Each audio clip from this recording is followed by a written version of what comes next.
യേശുവിന്റെ നാമത്തിനു വേണ്ടി നിന്ന യോഹന്നാൻ നാടുകടത്തപ്പെട്ടത് പത്മോസിലേക്കാണ്.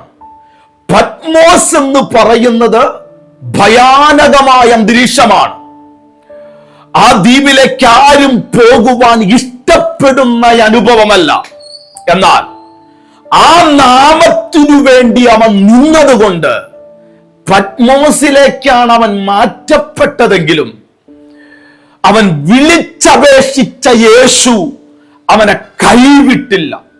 ഇന്ന് ചിലരോടുള്ള പ്രവചന ശബ്ദമാണ്: നീ വിളിക്കുന്ന നിന്റെ ദൈവം നിന്റെ പ്രതിസന്ധി ഘട്ടത്തിൽ, നിന്റെ വേദനയുടെ അനുഭവത്തിന്മേൽ അവൻ ഇന്ന് പകൽക്കാലം ഇറങ്ങി വന്ന് അത്ഭുതം ചെയ്യുവാൻ ശക്തനായ ദൈവമാണ്. അത് കാരണത്താൽ യേശുവിന്റെ നാമത്തെ അറിയുക, യേശുവിന്റെ നാമത്തെ വിളിക്കുക. അത്ഭുതങ്ങൾ നിങ്ങളുടെ ജീവിതത്തിന്മേൽ ഇന്ന് പകൽക്കാലം നിങ്ങൾ അനുഭവിച്ചറിയുവാൻ വേണ്ടി പോകുകയാണ്. ഞാൻ നിങ്ങൾക്ക് വേണ്ടി പ്രാർത്ഥിക്കുകയാണ്. കർത്താവേ, ഈ ജനത്തെ ദൈവകരങ്ങളിലേക്ക് വരമേൽപ്പിക്കുകയാണ്. ഇവർ ഇന്ന് ഏതു മേഖലയിൽ കൈവയ്ക്കുന്നു, ഏത് അനുഭവത്തിലേക്ക് മാറ്റപ്പെടുന്നു, അവിടെയൊക്കെ ദൈവം ഇവരോട് കൂടെയുണ്ടെന്ന് തെളിയിക്കാൻ പോകുന്നതിനായി ദൈവത്തിന് നന്ദി പറയുന്നു, അനുഗ്രഹിച്ചു പ്രാർത്ഥിക്കുന്നു. യേശുവിൻ നാമത്തിൽ തന്നെ. ആമേൻ. God bless you all.